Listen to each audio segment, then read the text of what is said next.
Well, welcome everybody. I am Nathan Scott. I'm the executive director of MassEnergize, and we are pleased to host tonight's meeting, our January Community of Practice. Many of you who are regulars know that we weren't able to have the December, so it's wonderful to see everybody, and I hope everybody had a good break. So we have some guest speakers tonight, but we've also got time for some sharing. And before we get started, I'm just going to we're going to have a few announcements. And then we have some guests who will be introducing.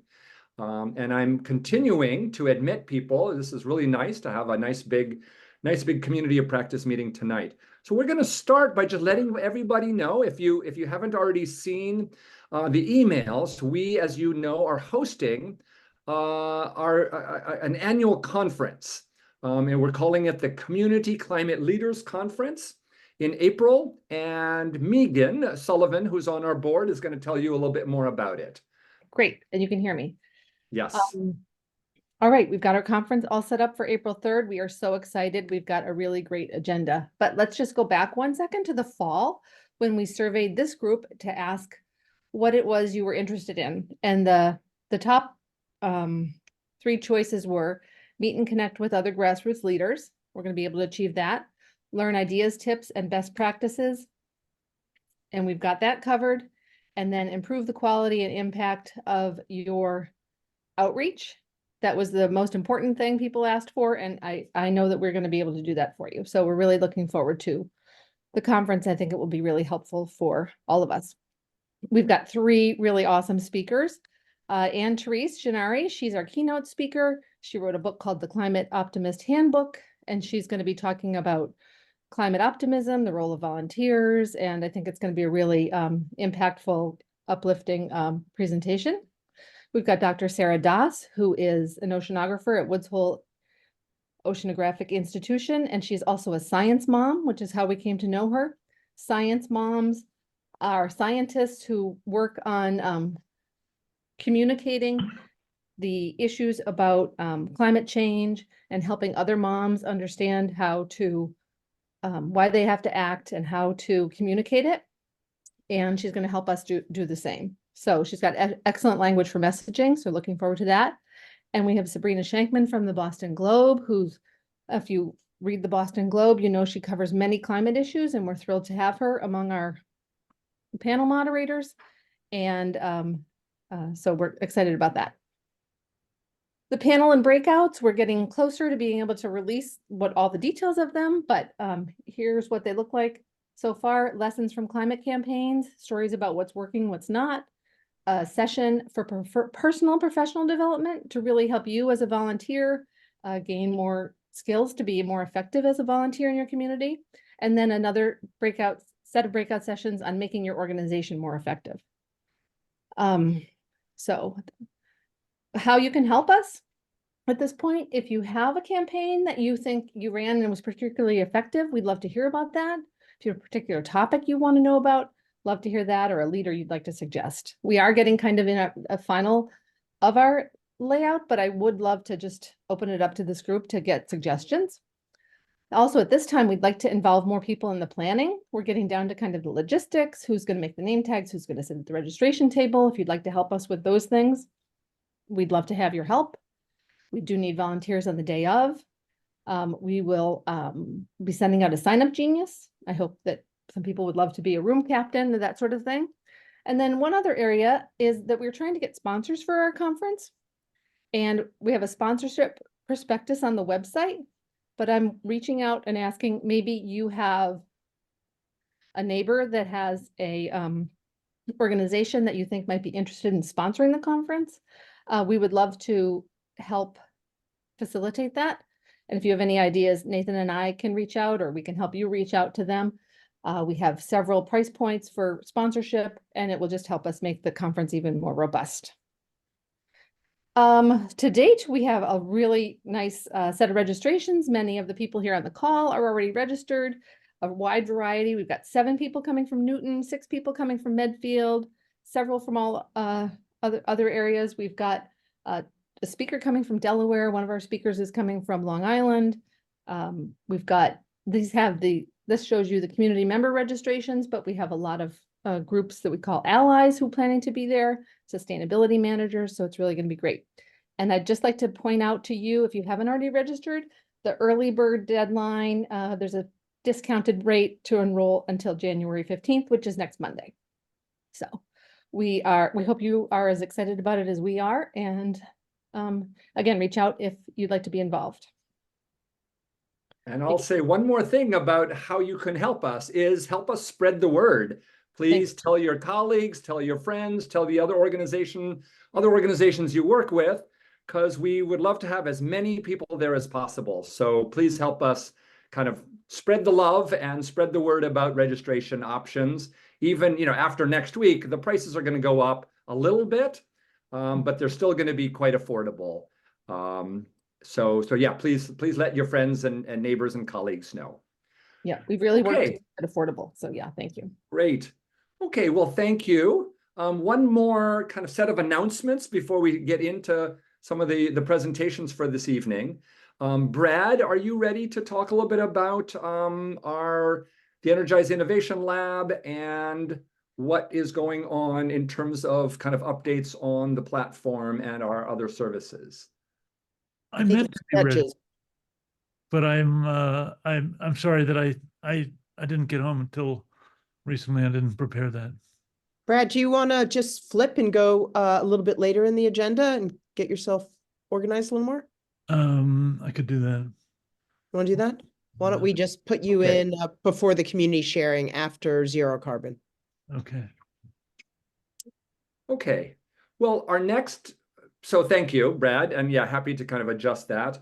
The next thing we want to just share with you about is about the campaign that we're running called Plug In, and Ellen is going to be sharing a little bit more about that. Yeah. Hi to everybody. Many familiar faces, some not so. Just a reminder what this is about. We have some resources from the state to run a pilot with 4 communities, Acton, Natick, Framingham, and Wayland, to promote heat pumps and solar. And the campaign is called Plug In, and we are providing those communities access to capacity building, TA hours from us, and marketing support. And one of the first things we did was we deployed in these communities a survey about people's attitudes around solar, community solar, and heat pumps. This is a survey that will be available to all of you to deploy in your own communities. I know, Ricky, I'm just seeing you on my screen that you mentioned Lexington might want to use it, and we can add other communities to it so you could see the data for everybody, but you could also see it just for your community. And I just wanted to give you a few early things of what we're seeing from this. These are as of a couple of days ago, and we're still diving into the data. The point of these data, there were 3 reasons we did the survey. One, it's a way of engagement, right? It's just getting people to stay connected with your organization and what you're doing on climate. 2, we're practicing and learning how we deploy outreach and which outreach channels are most effective. So we're getting the word out through social media, newsletters, other things. And when we put it out there, we're using links that are distinct, bit.ly links that allow us to see the breadcrumbs so we can see what channels are most effective in getting people to click on the survey or click on anything. So we're learning about the efficacy of our channels. And the third thing that we hope to accomplish is we actually want to know what people think. Right. I'm seeing Karen from Acton.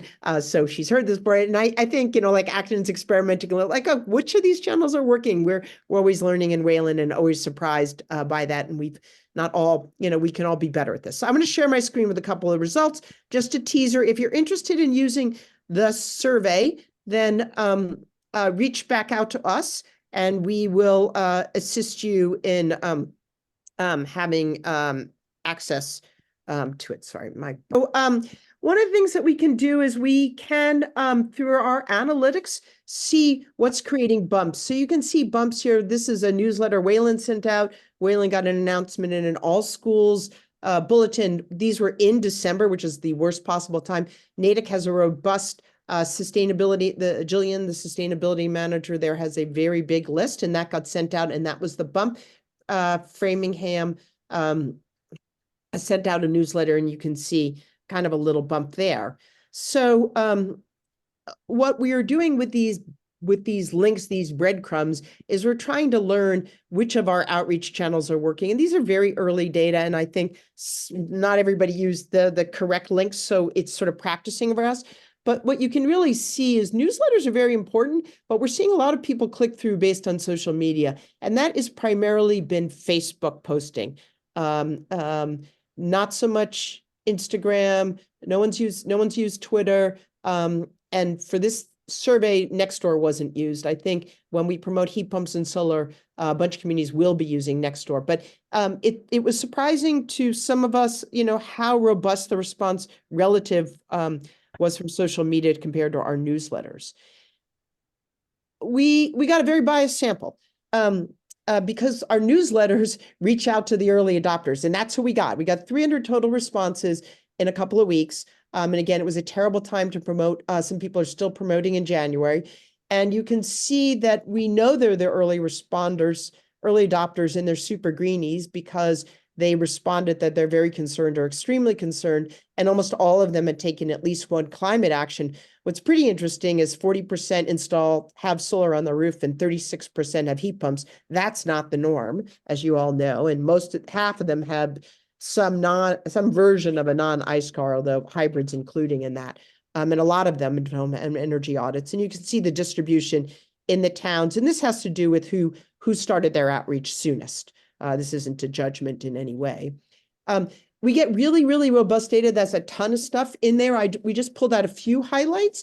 And so I think a headline here is that when you look at questions related to where are they in the process of thinking about each of these three technologies, you can see that for heat pumps, it's sort of opportunistic. Most people, very few said they're unfamiliar. And 10% said they want to know more sort of for heat pumps, 15% for solar, and these are our early adopters, and 45% for community solar. So for heat pumps, I think it's opportunistic. People are saying, my equipment's old, so I'm not so interested. I'm interested when my equipment is ready to be replaced, and that's fair. And a bunch, 8% are in the process. I think solar has some constraints around site issues, as you can see with the 25% who either said they weren't interested or shaded or they're in a municipal light plant, and 40% have already done it. For community solar, I think there was a wide response amongst these early adopters, which is, I don't know what this is, and I want to know more. When we ask about benefits and barriers, and there's definitely more data in here, we just pulled out a few of the top, but I think the other data is equally as interesting. You can see amongst these early adopters, the one benefit that most of them said is a climate benefit, an environmental benefit, with 78 to 85% saying it's about reducing fossil fuels. On heat pumps, AC was the second winner, followed after that by sort of a greater comfort. And for solar and community solar, the finances were after fossil fuels were the most motivating for people. The barriers were cost for the solar and heat pumps and lack of knowledge on community solar and how to sign up. And you can see the barrier on heat pumps was, my equipment, I already have new stuff, so I'm just not going to replace it, or site conditions for solar. We ask these questions because we've always been a fan of the work that says, if you're in a neighborhood has solar, you're 50% more likely to put solar on. And we've seen other data like that. Greg Sparkman shared that kind of stuff with us in the past. And so we asked a question, if you saw a neighbor doing it, would it be motivational to you? And I think we were a little surprised with these responses, but there are two thoughts about it. It might influence you a moderate amount. Now, most of these people are pretty motivated already.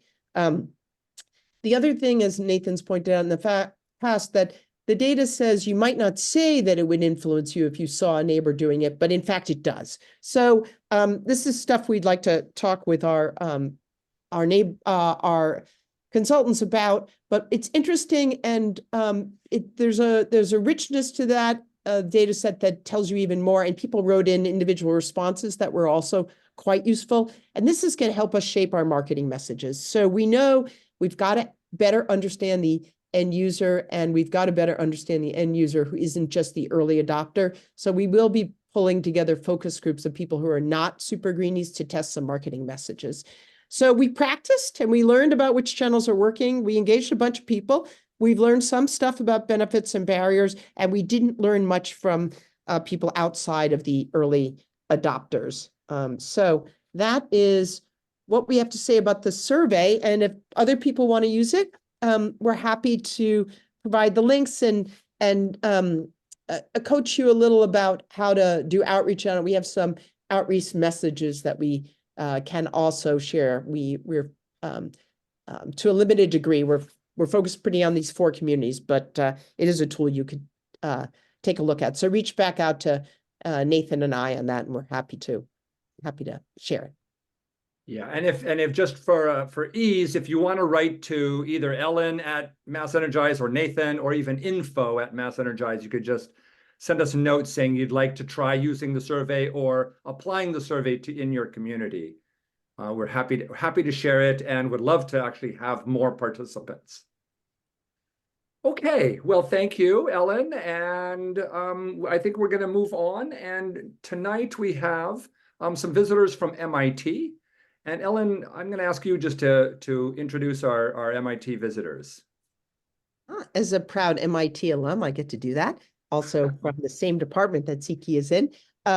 So we were introduced through through a colleague to Siki, one of our graduate students, Lindy, and heard about them doing some surveys related to heat pumps. We were doing some survey on residents. We chatted, and we thought what they were doing was pretty interesting and worth bringing to the group, both what they've done up to this point and their plans moving forward. So I'll let Siki introduce her affiliation, which I believe is at the Urban Studies program, course 11, right? Yes. Thank you so much, Alan and Nathan, and very happy to be here. Thank you so much for this opportunity. I'm here from MIT, as Alan said, Urban Studies Planning Department. So Alan also are very proud alum from MIT Urban Studies and Planning Department, and also with my collaborator, team member, Jonathan, who is now here also in the middle of the screen, on my screen.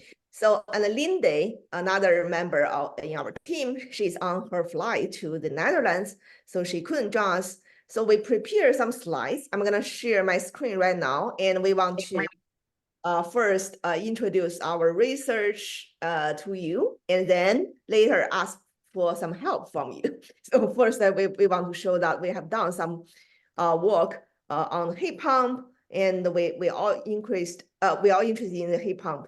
So, and then we want to talk about our research plan. So Alan, do you have a question? Yeah, I just want to, so these guys will present for about 10 minutes. We can have a couple of questions, but our agenda has them presenting some folks on specialized code, and then we have our open sharing at the end. So we'll save that time for more questions. So if you have questions, go ahead and put them in the chat.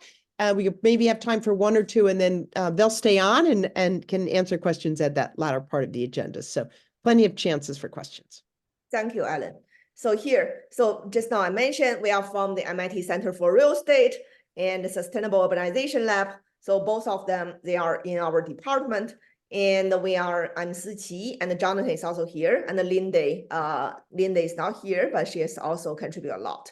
So basically our research right now, we want to look into the learning effects, the learning curve about heat pump adoption from both the supply side and demand side.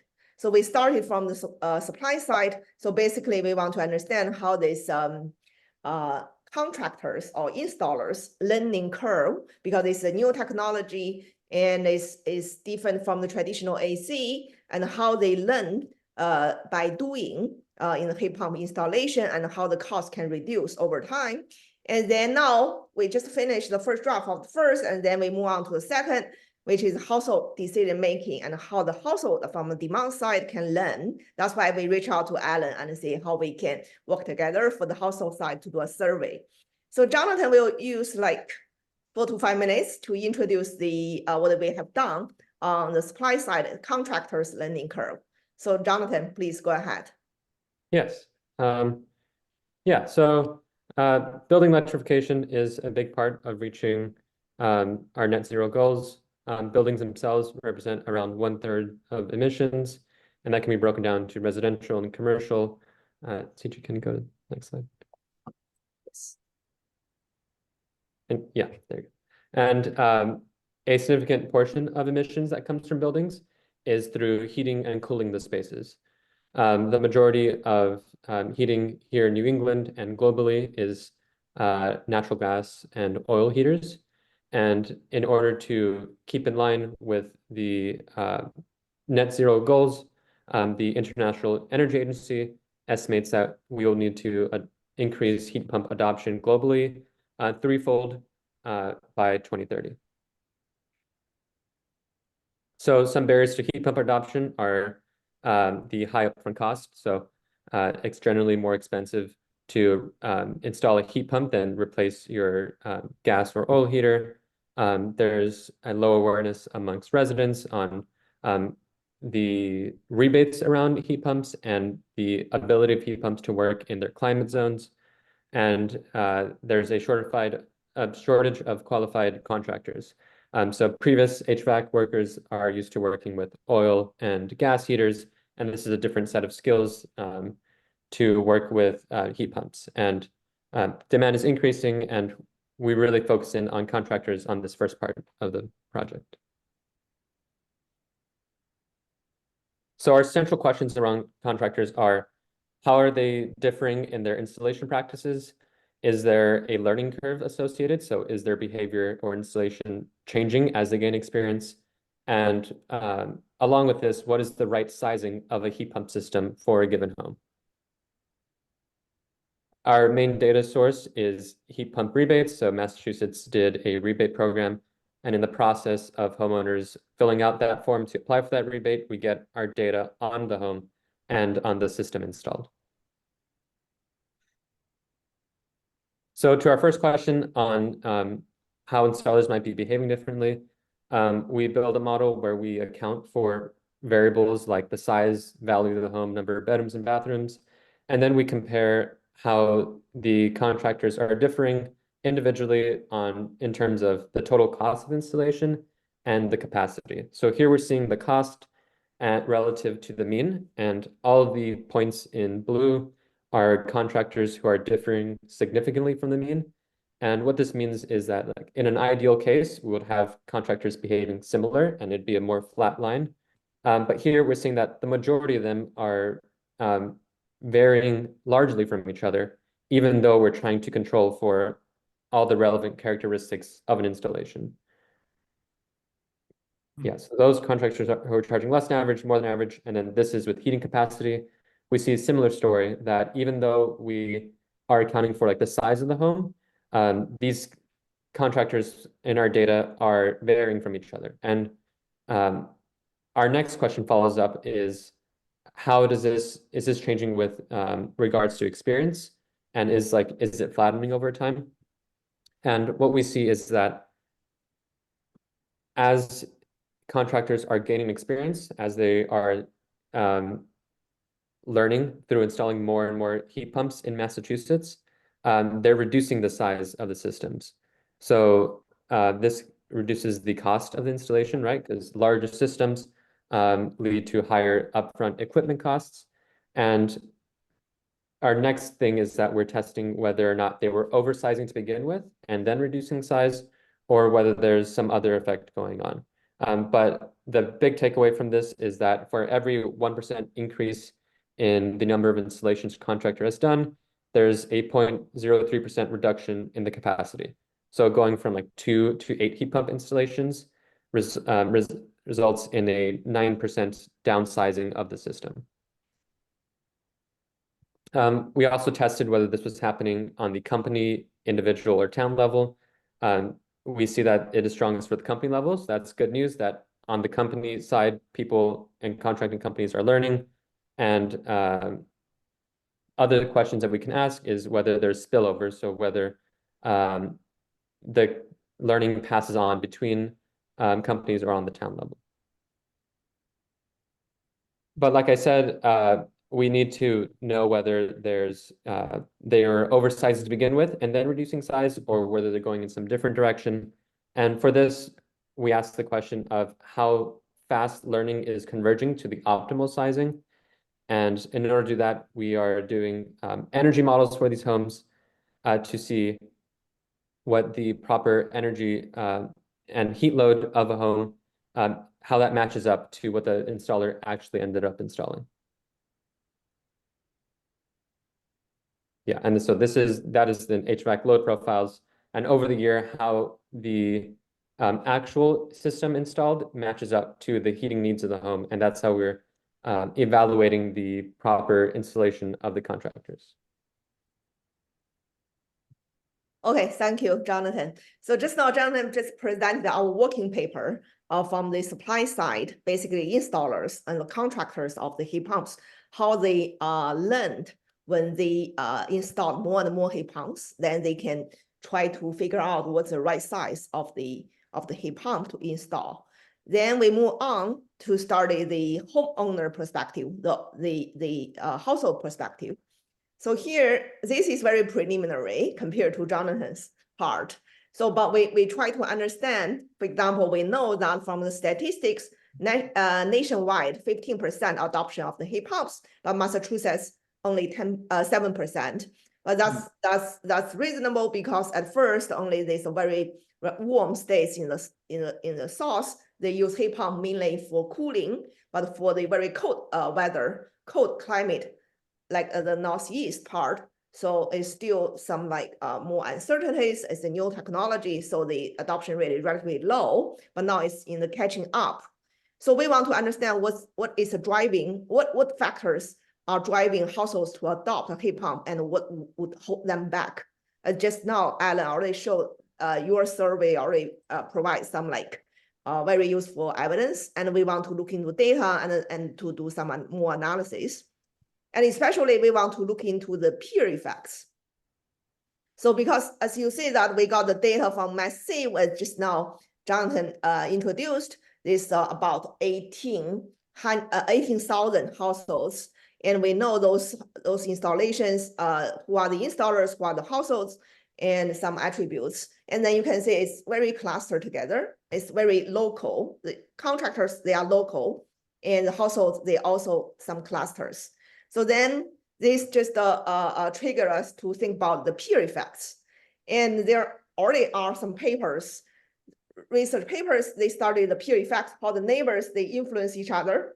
And that's very strong for the solar panel, rooftop solar panel system, and also for electric vehicles and other like renewable and green technologies.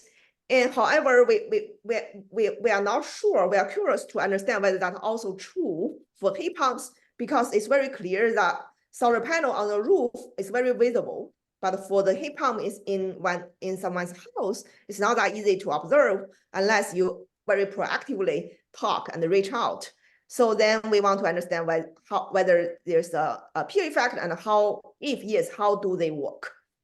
And then also we know that as a new technology, always at first households have some uncertainties, and they need some time to build the trust of this new technology, especially for the cold weather, and whether this heat pump really can work well in very extreme cold days like Christmas and New Year, and people don't want to have the blackout, and then they lose heat for those holidays. So that's why they want to be very, very sure at this time. So the neighbor's opinion always help a lot to build the trust. So our research question, then we want to understand the drivers and the barriers, and then we also want to dive into more in-depth analysis of the mechanisms. So what are the main concerns and motivations of the households? How do the peer effect occur? And what factors moderate the peer effect, these community ties and social norms, and these community organizations promotion, like MassEnergize is doing, and whether this peer effect can mitigate certain barriers to adoption. So now we are gonna do like two-stage approach. The first stage is to still look into the data we already have, this 18,000 household data, but that data just stopped at 2019, and after 2019 we couldn't get data. But with these 18,000, we can get some patterns, and we can understand how they spread out and spatial analysis. And then we also want to do a survey around those attributes, around those aspects: attitude and heat pump installation, action plan, community and the communication and social ties, energy savings, and the demographics. So basically, our expected outcome from this demand side project is to better understand the key determinants, and then when and to whom does this technology diffuse, and especially relevant to in the case of the new technology with more uncertainties. And we think that our research can really provide some important as a tool, as an insight in determining where, who, and how to target information and the promotion campaign. So that's basically our demand side as the very preliminary sound and the plan. And we talked to Alan several times to see how we can work together, and we need your help. So you can just, for now, put your email address in the chat, or just later email me. We will follow up soon. And to see, we want to go to the communities to interview households and to do a survey. Thank you. Thanks so much, CK. I think there's some questions in the chat, which I think you guys are responding to, but I just wanted to clarify. So when you and I chatted, you said, boy, I could really use some people in communities that would be willing to put out a survey or have us interview. So is that the request to communities? Like, if you're interested, like we have a survey, we'd love them to deploy. You might be going like after us, but what is that you would want to do with communities? Yes, that's correct. We don't have a very good outreach channel or approach, and then we need your help how to get access to people, to talk to people, and what is the best effective way to get their response. Like just now you mentioned newsletter, email, and social media. That's all the ways we want to understand the effectiveness of those channels, and also these communities like anchor are so important. Otherwise, we just run into a community and we don't have the basic understanding and the trust with people around there. So it's very hard for us to do. And also because we are gonna do some like modeling, so the sampling will be very important. Especially we want to be relatively not just early adopters, but non-adopters, adopters, more balanced sample. Yep. So I'll let you. Is there any question, Jonathan? Maybe you're monitoring the chat with Siki Stuck. Is there any question you want to respond to orally? We have a couple of minutes here on the agenda before we're jumping to Lisa. So is there anything you guys want to jump? I mean, one of the questions is, were the data for ground source, air source only, or was it also ground source? I know the older data. Yeah, maybe Jonathan, you can say something about that. Yeah, so most of them are, well, yeah, all of them are air source. And someone mentioned the how 2014, 2019 might be dated. I agree, we're working on getting more updated data, but there's just discontinuities between the rebate programs and then the big old COVID pandemic in between then and now. Another question was related to whether or not contractors are trained through manufacturers. Yes, there are manufacturing programs out there, but the skills needed to install like oil and gas heaters there's like a mismatch between that and the modern requirements, of being more like an electrician to work with heat pumps. And so we're predicting that there's this learning curve for people who are entering HVAC and people who previously worked in HVAC who now need to learn this new set of skills.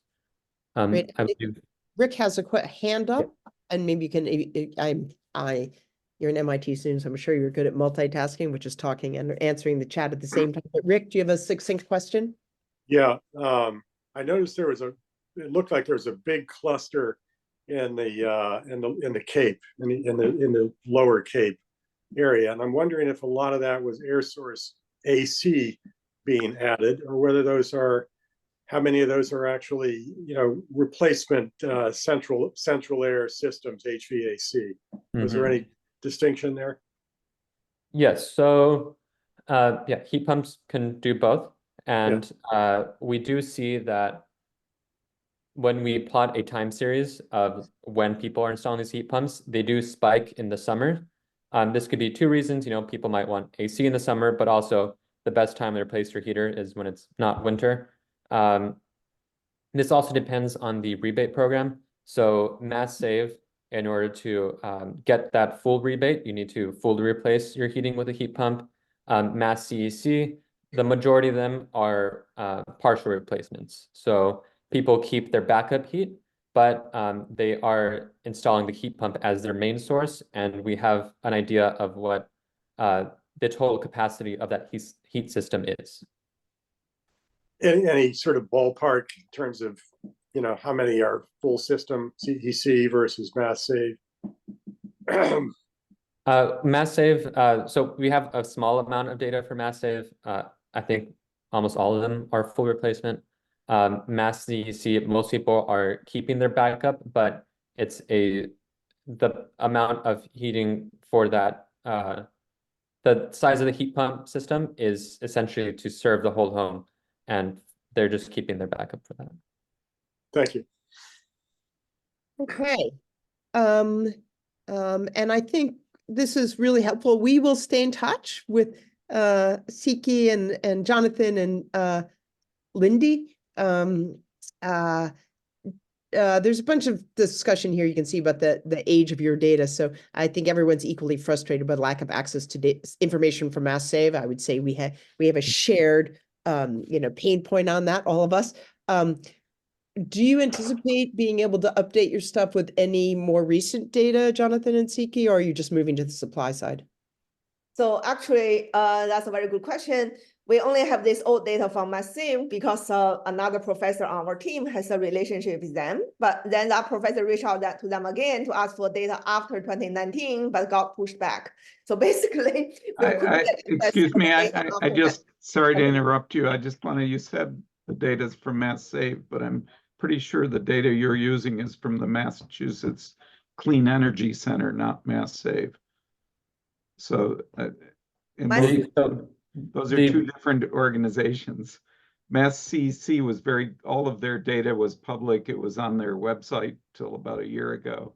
And I think that's the data you're using. So I want to make sure you're clear about the source of the data. Yes, so the data we are using is from MassCEC. We also have a chunk of MassSave data that isn't large enough to do a study on. It's like only 150 homes. But to get more recent data past 2019, we would need it from MassSave. And but yeah, so we have MassCEC from 2014 to 2019. Okay, I'm gonna call it there. And we will stay in touch with MIT. So we'd love people to use the survey we have to sort of start to get stuff, and we'll share with MIT so they can kind of take a look at what we're learning. It's not a representative sample, and they need a representative sample. So there may be opportunities. We don't want to survey fatigue people, but we'll send some follow-up with all this information. You guys can decide what you want to do. Thank you, and we look forward to learning together, all of us. So Jonathan and I will continue to answer questions in the chat box, and you perfect. can. Fantastic. Sounds good. All right, so I want to shift gears a little bit, and now, Lisa, you're here, right? Because I see you in the chat. I am here. Great. Introduce Lisa Cunningham, who many of you know at ZeroCarbon MA, and they have been leading the effort in supporting communities as they pursue adoption of the opt-in specialized code, which I can say I may have to sign off at 8 o'clock because my select board is actually talking about our 3 town meeting articles, including the specialized code, one which I wrote up over the weekend. I think, Lisa, we're looking for a little, for people who don't know who you are, do that. And then just an update on where we are and where you see it going and the support. Many communities here like Lexington have already done this, but you can see there's a range of communities, so you can talk about what you can do to help folks. Sure, that sounds great. Thank you, Ellen. Thanks for inviting me to be here. I thought that it would be best if I could share my screen, but if that's possible, and Yes. show people how to get some resources. I just first wanted to say that what the MIT presentation pointed out to me. I'm also, first of all, just to introduce myself, I'm an architect. I'm also a co-founder of the nonprofit ZeroCarbon MA, and back in 2019, Brookline, I was one of the co-petitioners that passed the original prohibition on the installation of new fossil fuel infrastructure in new and major construction. Some of you may have read that 7 communities were just given permission to go ahead with their fossil fuel-free mandates. It was in the Globe today. It was on WBUR. And there are another 2 who are waiting to make sure that they are approved for their affordable housing requirements, Newton and Arlington specifically. So many of the towns I think on this call are part of, or some of them, Lexington, Arlington, Lexington, Newton, Brookline, Cambridge, and a number of others. So, but just to also elevate the, as an architect, I wanted to just elevate something that I saw on the slides, which is that the reason why you get comparable pricing on your installation of heat pumps is that so you can figure out what the best price is. As an architect, we always get comparable pricing on lots of things, including painters and a million different things. But it's really important to do that with your heat pumps, because you can see like half of the heat pumps installation were below and half were above. And the other thing that's really important is to actually have a calculation, an energy calculation done on your home, determining your actual load that you need. And that way you will actually get a heat pump and a system that is sized to your home's load. So that should be done regardless of what kind of system you get, but it's really important to get that calculation done. So I also would point people to Abode Energy Management, who helps people compare quotes. So they will help you recommend heat pump installers, and they will also help you compare the quotes after you've gotten them. So just a little tiny bit on the heat pumps, and then I would love to share my screen if that's okay. Yeah, Lisa, go ahead. You can share it right now. Great, thank you. There we go. Great. So I'm just sending, can everybody see this okay? Yes. Great. So ZeroCarbon MA, we started with our work in Brookline, and we have been helping other communities pass legislation at the local level that then scales up to the state level. And then also, as you can see by this little fun diagram, to the national level. We've had influenced first New York City and then New York State to go through with a gas ban. So I wanted to point everybody to our website because we have a ton of resources on it. We would be happy to hear from any communities that are interested in adopting the specialized code and who would like help doing this. We have crowdsourced our information. So if you go to our homepage and you click on the resources tab, you can see you go down to the 4 municipalities, and then I have to move this little box out of the way. You go to adopt the Mass Specialized Energy Code, opt in Mass Specialized Energy Code. And here we've compiled some great overview documents on how to adopt the specialized code. And really, adopting the specialized code is, I'm not going to say it's easy, but it's important to stick to the main points of what the specialized code is about. And in this document, we've outlined the main points. That this is only for new construction, that there are no additional requirements for all electric new construction. And we've just put, I'm not going to go through every point, but we've done a nice little summary of what the main points of the opt-in specialized energy code are. If you are a green community, as 300 communities in Massachusetts are, you are automatically have adopted the stretch code. Most of the changes in the building code were in the stretch code, I'm sorry, not in the opt-in specialized code. But one of the important things that the opt-in specialized code does is that, as you can see in point number 3, is that it requires pre-wiring for future appliance and heating, ventilation, air conditioning, electrification. So it requires that at the time of construction if you are not going all electric. And that's an extremely important thing because it's basically consumer protection. It means that you will be able to electrify in the future if you have not electrified at the point of new construction. We think everybody should be electrifying at the point of new construction, but there are still, unfortunately, people that are not doing that. So this protects basically, this is basically consumer protection. And again, if you aren't going all electric, you're required to install solar. And again, that is a consumer protection clause, basically, because it will lower your utility bills. And in addition to offsetting fossil fuel combustion emissions.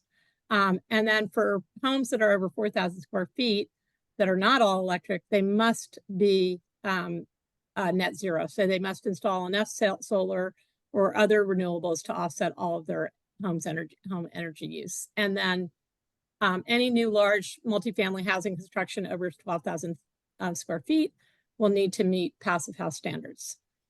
So I'm just going to go back, let's see, to the second link in this section. And I don't know where I am on timing, but let me just check here.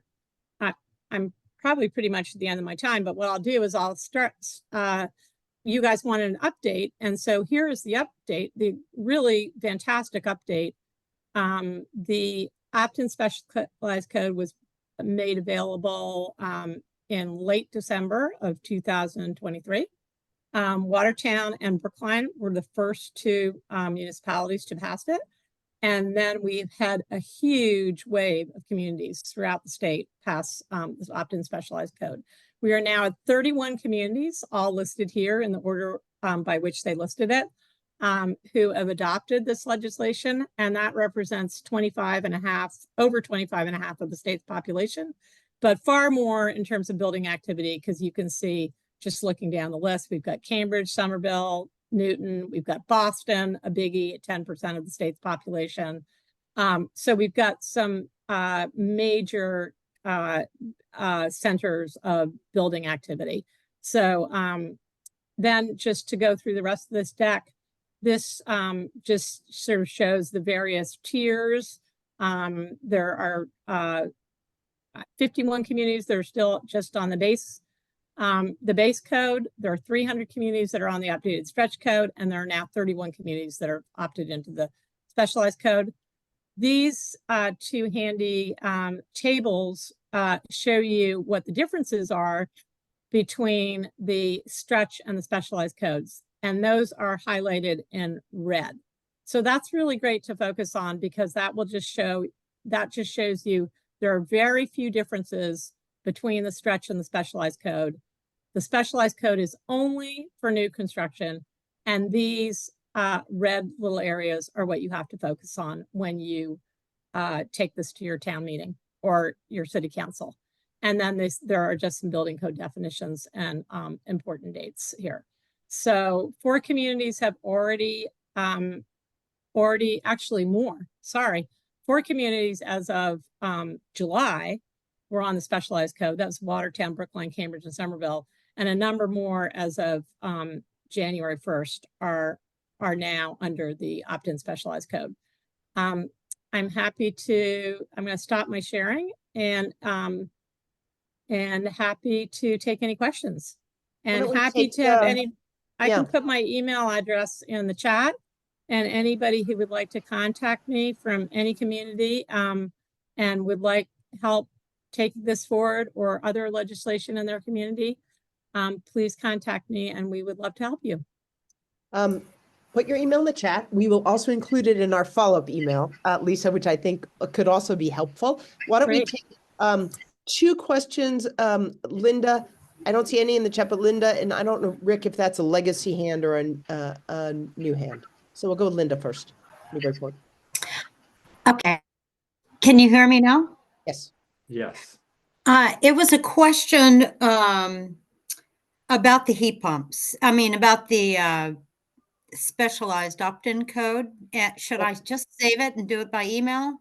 No, it's a quick question on the specialized code. Lisa can answer it. I was chatting with a HERS reader at a bonfire party over the holidays, and we were talking about Newburyport's interest in adopting this specialized code. And he said, well, it really doesn't matter because pretty soon Massachusetts will fully adopt IECC building code 2021, and that'll sweep everybody in anyway. And so I couldn't find online any information about that. If that was when something like that might happen. Lisa? Yeah, well, that's just not true. And I don't know who gave you that information, but it is true that we are adopting the IEC, I can never remember the IECC 2021 amendments. That is true. And those are part of the base code. So that's just sort of the base code for Massachusetts. But the upgraded stretch code has quite a few more requirements. I believe Newburyport is a probably in a green, one of the green communities. I believe they are.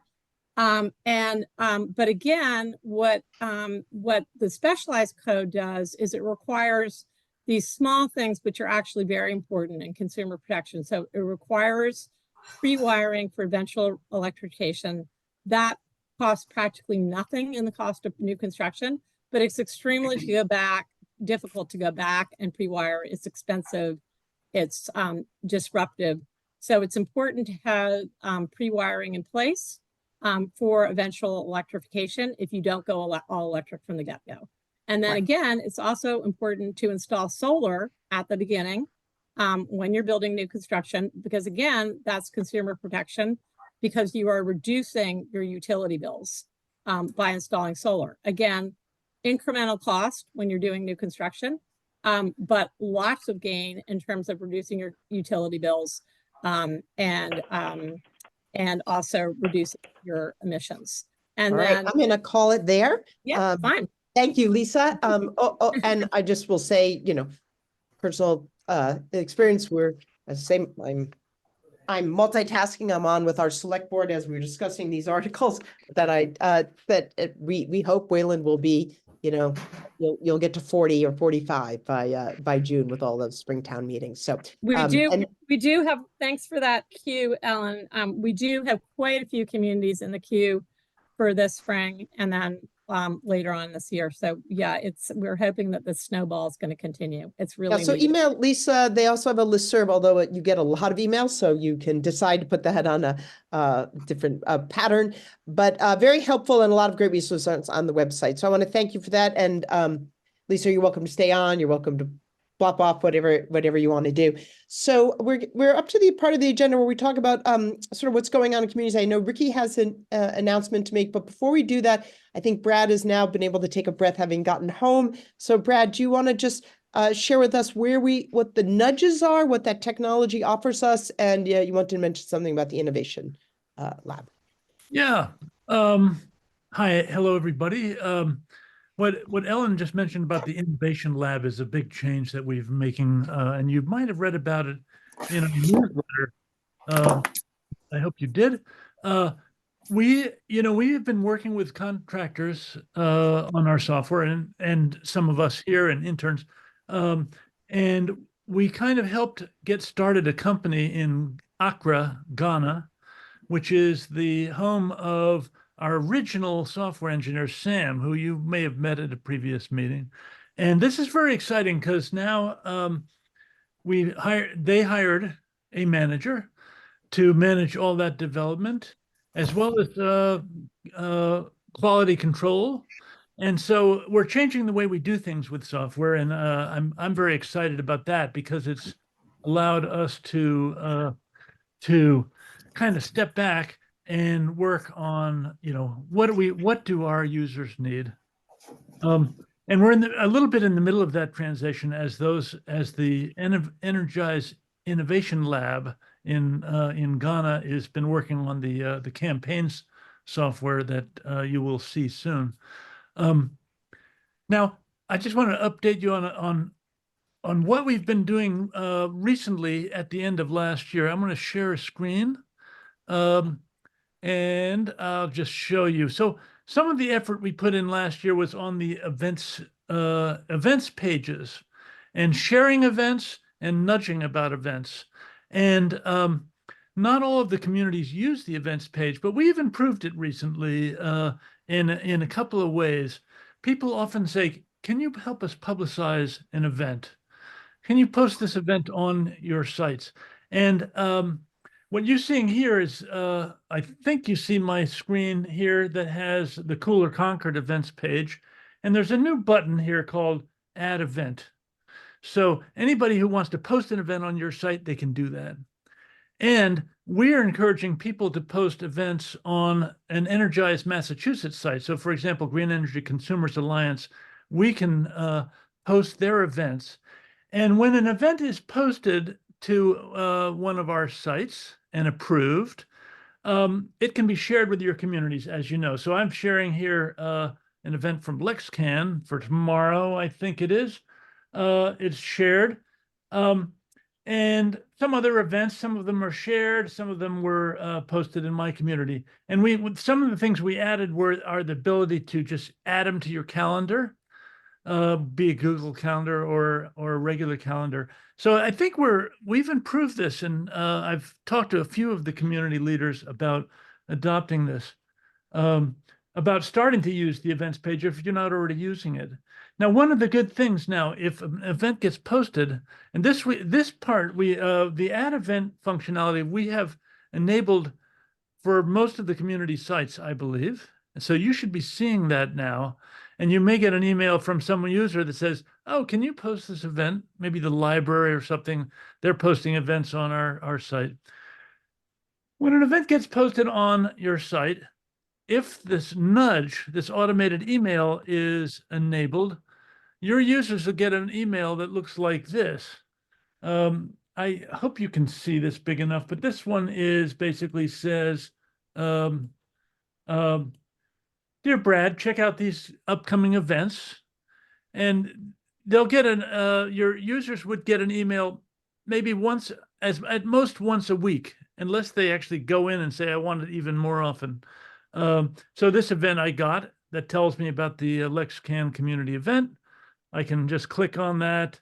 I should be able to just click on that. Where does that go? Didn't open. Oh, I could click on that and then it brings it right up in my my thing. I can add it to my calendar. So this events functionality and the nudge are quite useful for getting people together. And we're getting a lot more visitors to our site since we've enabled the nudges. Brad, can you just go back to the email? Because I know one of the questions people had was just the click here. If you'd like to change how often you get this. So as this calls for an issue, which is a lot of you say it's hard to get newsletters out. I feel your pain. So what this allows you to do is have maybe your newsletter, but instead of having to use your newsletter to remind people at an event, it'll do it automatically. And I think some of you said, well, I'm worried that people get annoyed that I'm getting too many. So Brad, can you just show them how that would work? If I was to click here, it will take me to the platform, to the page. Okay, it has to, I have to sign in as the user that received that email. I'm a little complicated case because I'm like a super user and all kind of stuff. But this will sign into it will take me to I'm sorry, it'll take me to the page where I get to set my preferences. Okay, it's giving me this problem. Where I can say, I don't want this message. I don't want to hear about events, or I want it only once a month, or something like that. We want to make it so that you can easily unsubscribe if you want. But we're trying to govern it so that it only comes once a week. And it's hopefully about things that the users of your site might be interested in. Okay, Um, thank you. Has anyway. anyone tried it? Has anyone been using nudges? That's on the call? They're not enabled in all communities yet.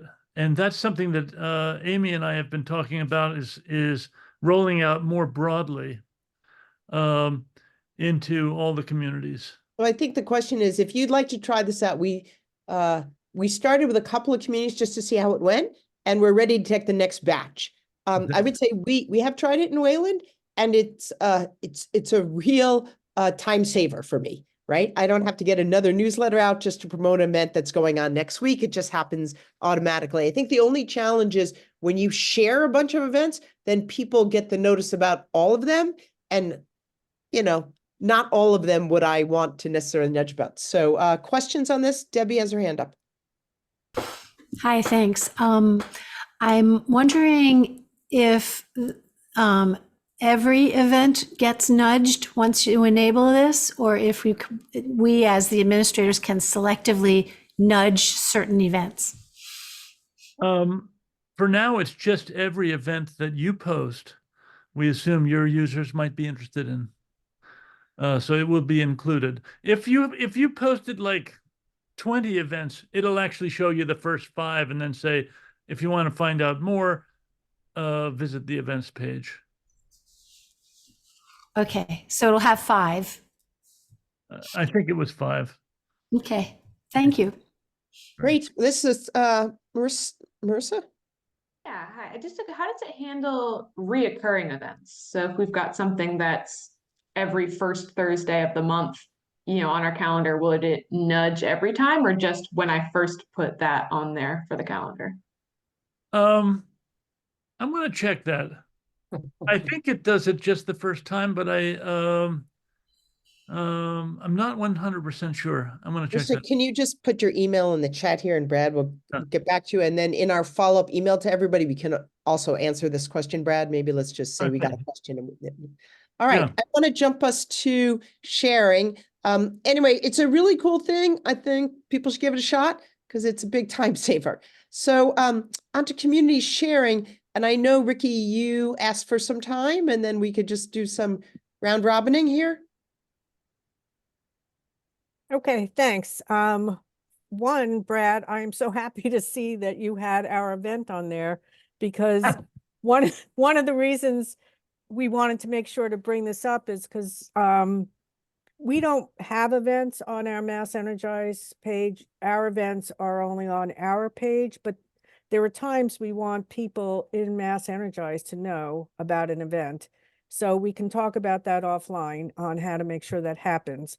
But you got a preview looking at Brad's screen there, but we're having what we think is a very, very important discussion tomorrow. Larry Cretion, the executive director of Green Energy Consumer Alliance, is going to talk to us about a clean energy future depends on fixing the grid. How do we accomplish this? He's a member of the Grid Modernization Advisory Council. We have keyed up a bunch of questions for him. He said he took our questions and he modeled his presentation to answer those questions. I'm sure our questions are all of your questions too, because as we all spread out amongst our communities and push for decarbonization on all fronts, we need to know that we can have a clean energy grid to back up all of that electricity. And so what is that path? I think it's the more complicated path, and not one that we'll be doing individually, but it's one we need to understand so we can help pass legislation, etc. So Mary Yardley is going to put the link into the event, which will have the Zoom link that you don't have to pre-register. You can just show up. We are recording it also, but we are spending an hour and a half on this tomorrow night, and I hope you can all join us and spread it to your community. Just spread the link to our event, and if you want to send it out. I know it's last minute for people to come tomorrow night, but I do think it's an important subject that people are interested in. Thanks. Thanks, Ricky. And I think we can find a way, just talk to Brad, we can post your events on our sort of our general Energize US site, and then it can be shared other ways. So I think we can deal with that. Sorry, I got a background noise, so I'm on the agenda over there.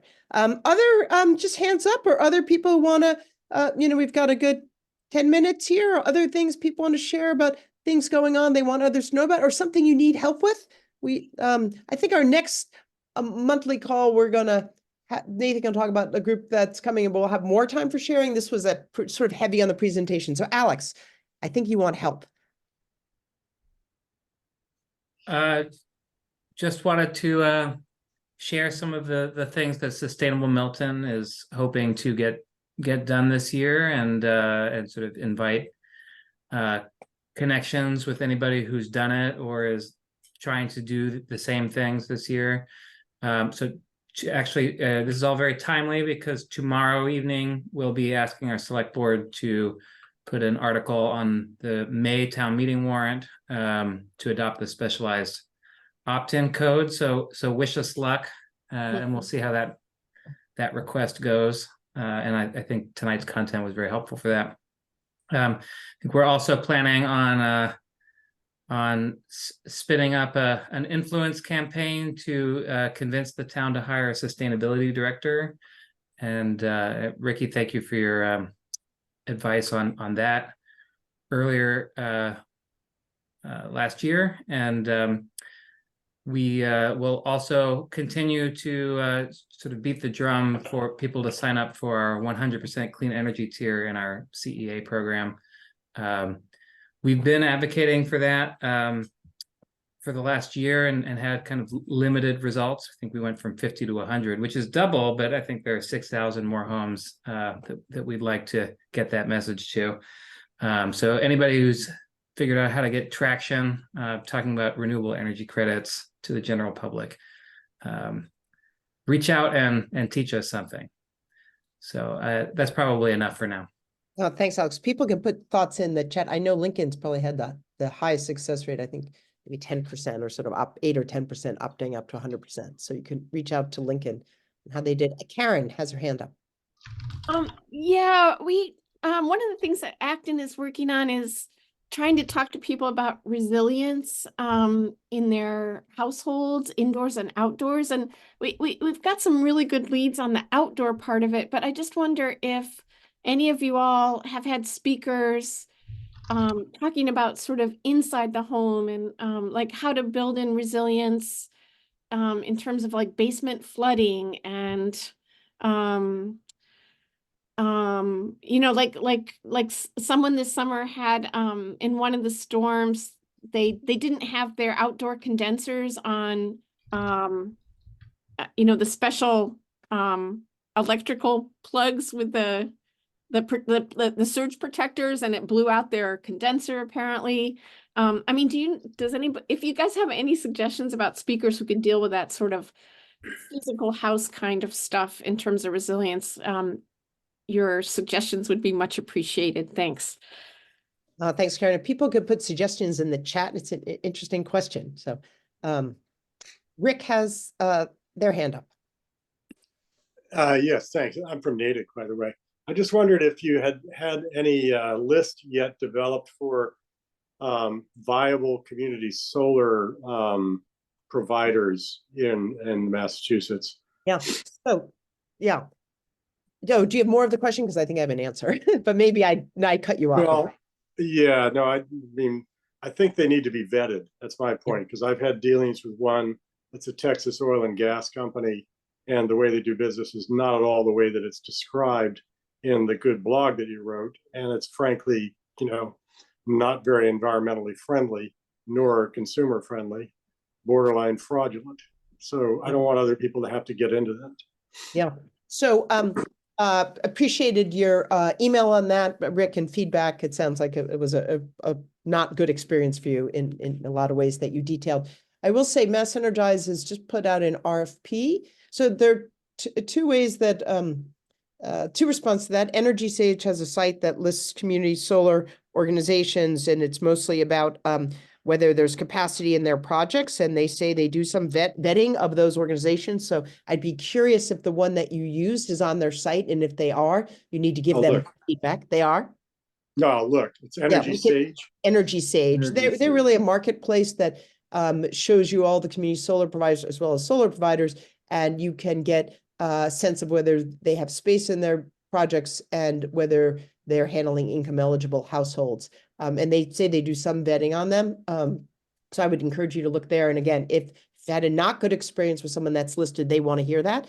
The second thing is that MassEnergize has issued an RFP for community solar providers in conjunction with the eco cohort in the 4 towns we're working with, which includes Natick, to see whether they have space in their projects and how they address a bunch of consumer issues, how they size systems, how they all the problems that you had, and whether they'd be willing to help at community events. And those responses are due January 12th. So we're hoping to identify some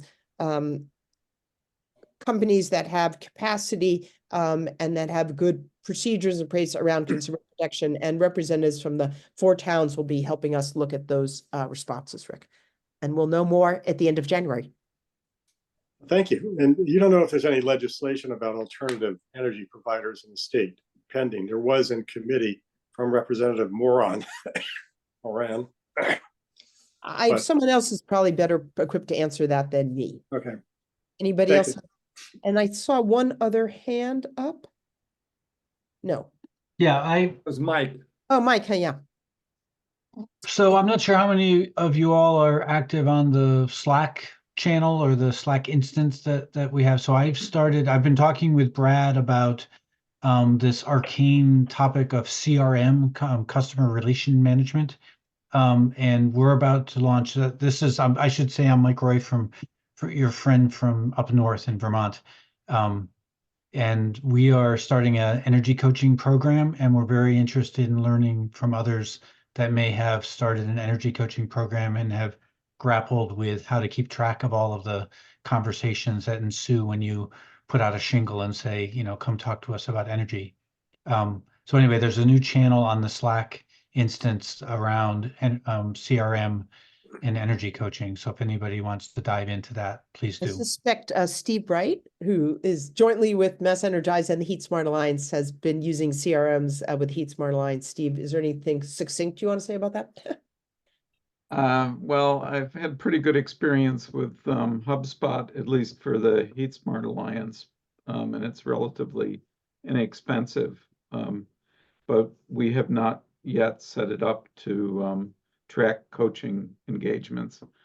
And I think it has the potential to do that, but that would be one thing to consider. Okay. Thank you. Yeah, and I hope people use the Slack channel because it's a good way to have these conversations. Other updates from people, I'll just so centrally say Wayland CCA plan was approved by the DPU. Only took us 13 months, which I know is a third of the time of Weston. Still shocking. I was on the verge of the letter going to the governor. I had a letter ready to go to a zillion people. So we got approved. We just got to send them one more letter. But we're basically done. And Canton and Wayland were just approved a week ago. So there's still too many people in that queue. Other updates or questions or help people want?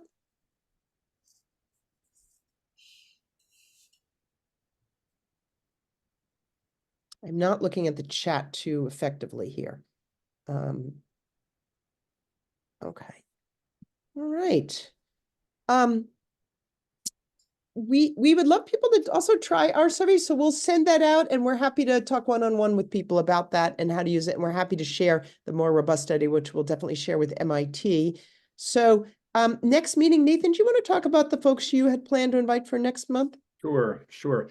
Yeah, so some of you already know, but there's an organization called The Week.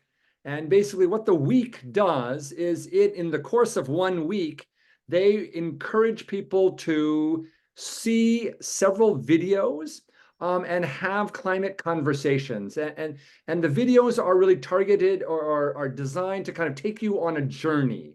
And so it's an organization that's doing some really good work. They're actually based in Europe, and they've gotten a lot of traction and getting a lot of attention and interest.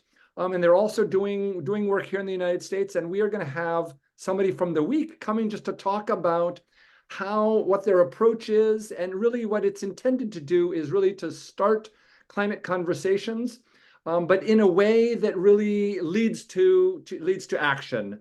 And so we thought it'd be a nice opportunity just to have somebody here and just to preview. We're not going to show their videos, but to kind of preview what they're doing, and with the possibility that could be an effective tool for some communities who want to offer it as part of one of their climate actions. So that'll be on February. I think the next is February 12th. And we are certainly open to hearing other suggestions for topics that people would like to see covered during the community of practice. You know that we oftentimes bring in speakers, but we also really want to have a chance to address questions or concerns or topics that you really want to see. So I see Ricky. Ricky, do you have you've got your hand up? Do you have something you'd like to add or ask? Sort of both. One thing I noticed in the research that was presented tonight on, heat pumps and the survey, Ellen, that you were showing, I understand that you were reaching early adopters, but I hear from people that we don't try to sell heat pumps or decarbonization for climate. We try because that doesn't motivate people. It's saving money, it's healthier, we know it's all those things. And I'd be curious with this, when you mentioned The Week, people are more worried about climate change now than they ever have been, according to all the studies we're seeing. I still question, is that really not a motivator for people to do something about climate change? And I don't know how to figure that out, but I've heard different things from different people. So I don't know whether they'll speak to that at all, but that's something I'm curious about, what people are finding are the motivating factors. Yeah, Ricky, that's a great question. And I don't know the answer. I don't have the data. Clearly the Yale Center for Climate Communication is saying one thing. But just to let you and everybody know that we are going to have at the conference, at the Climate Leaders Conference in April, we're having several sessions related to communicating about climate. And I think that would be a great topic to bring to some of for us to kind of stimulate, having some of the speakers talk to, just how motivating a factor is or is it not, to talk about specifically about climate. So great question. And the whole issue of climate communication is absolutely going to be front and center at the Climate Leaders Conference. So thank you for that question. I don't have an answer, but I'm sure that there's going to be a lot of good conversation that can come of that question.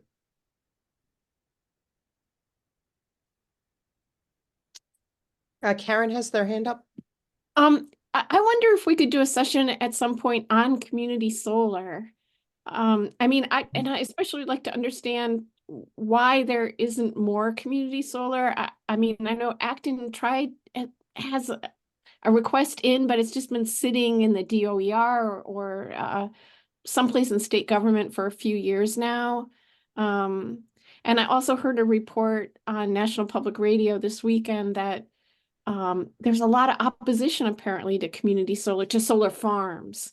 And anyhow, just thought it would be an interesting topic to explore, because so many people who are renters or condo owners, basically that's their only access to solar benefits. Okay, great. I think that's something we would certainly look at, and also I think addressing some of the kinds of experiences Rick had that were not good with community solar, and how do we have consumer protection around that, and how do we make sure people are benefiting economically? What are the safeguards for that? Okay. Any other topics? Is there interest in next month in having a little more time for sharing? Because there was sort of less time on this one. We try to alternate, like speaker heavy, sharing heavy. We try to alternate those. Does that still feel right to people? Yeah. Karen, I don't know. So we'll be maybe a little lighter on the speaker and make sure we have a little more time for sharing. I think we'll be, but I'm open. Yes, thank you for that.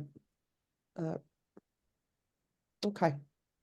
And I think we could maybe look at like we could think about something on community solar in March, Karen. We'll have our responses to the RFPs, so we'll be in better shape.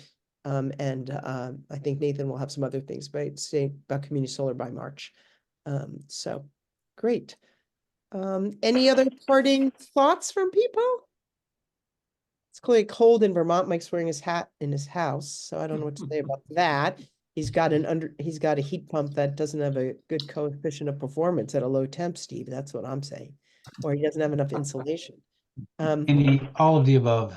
All of the above. There we go. Or he's just in Vermont and he likes to be cold. I'm in Vermont too, but I too am wearing multiple things because my heat pump's chugging. All right. So we could also get thoughts what people are planning to do for Earth Day. I think we'll be able to also share some stuff from the eco cohort maybe next month about kind of some of the stuff we're trying to message and see how we do on that. Okay. So why don't we wrap up if there's nothing else? So the follow-ups, we will send out information about both of these surveys. We will send Lisa's information and you can reach out to her and also get on their listserv. Brad will provide more information about the nudges. We got great suggestions for the next month. And Ricky put in the chat the information about tomorrow night's event. And we will find ways, Ricky, for you to put things in a kind of a general Energize site so that it then becomes available to other communities that want to pick it up. So I guess the question is really, can it go out in that Monday, that's seeing, I forget what you call yeah. it. The yes, I think can, because Brad, if he posts them, sends them to us, this is what Green Energy Consumers Alliance is doing with us. We're posting all their events and then we make them available for sharing. So I think Brad can work with you on that. Maybe not for this one tomorrow, but in the future, Ricky, we can make that work. We also talked to the Mass Clean Energy Center, and I think they're sort of interested in being able to also share some of our events. So that's something for us to work on. They have their site, Clean Energy Lives Here. So, people can see this a lot of different ways. Next meeting of community practice, February 8th. So the next meeting is February 12th. Okay. And I've seen a couple of questions in the comment about, will the recordings be sent out as well as slides? So yes, we will be sharing resources that were shared tonight, both the recording as well as the slides from, regarding the various heat pump presentation and Lisa's presentation. Lisa, I haven't asked you for it yet, but hopefully we're willing. Yeah, we'll be sharing resources. And then I also just I just put in the chat the link to the annual conference. The registration, as you know, is open, and the early bird discount is still available for one more week. So if you haven't registered, we'd love to have you. And please feel free to share that link with anybody who you think might be interested. Maybe, Nathan, that we could send follow-up from this meeting tomorrow or in the next 2 days, and with a paragraph that people could send out to other people. Their sustainability manager, others, not just a link, but just a paragraph. Yeah, no, that's great suggestion. Yeah, we'll include just a blurb about the conference that if you have newsletters, if you have other pieces of information that are going out to your communities, we'd love for you to include information about the conference in those posts. So. It's Megan here. I just want to say I was really pleased with how many people from Medfield would like to attend. So it wasn't just our our basic core group who ends up here at the core team. It was people from a few other organizations, a couple of people from our energy committee. It's gonna be a great day. And a big thanks to Megan for doing a tremendous amount of the work and putting together, I think, a really great lineup. So we're hoping to get a lot of sustainability managers as well as a lot of individuals and community-based groups and individuals working on this. And so Mike, come down from Vermont. All right. It's already on my calendar. Can't wait. Fantastic. Fantastic. It'll be warm. We can take off the hat. So any parting thoughts? Otherwise, I think we will sign off for tonight. Okay. Nice to see you all. I think we learned a lot, and we'll keep learning together.